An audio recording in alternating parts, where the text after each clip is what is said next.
তাহলে মলম দিন আমার হাতে।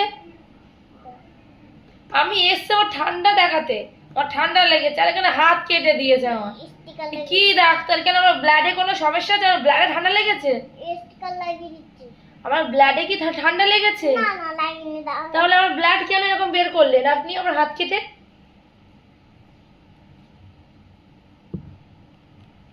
আমার ঠান্ডা লেগেছে না আমার ব্লাডে ঠান্ডা লেগেছে?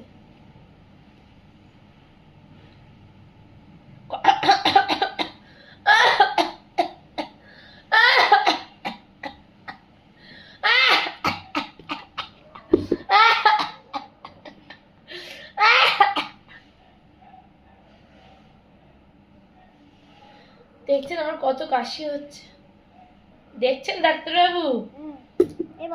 আরে ভাই, ডাক্তার চশমাও পরতে জানে না, কি হবে এসব ডাক্তারের? এই আতুপাত ডাক্তার, হ্যাঁ না, আতুপাত হাতুড়ি ডাক্তারে, এ কোনো এমবিবিএস ডাক্তার নাই, হাতুড়ি ডাক্তার।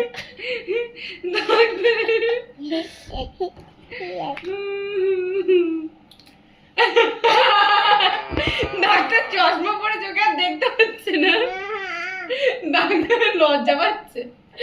চশমাটা পরে দাও ডাক্তারের।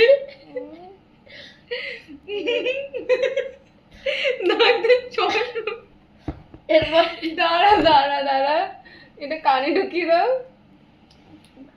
নে কানে ঢুকিয়ে দাও, উল্টো পড়েছে।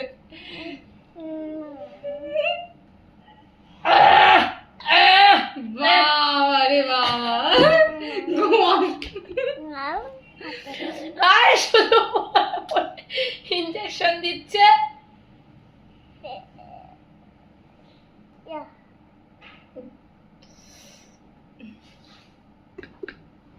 আমার কোনো রিয়াকশন নেই।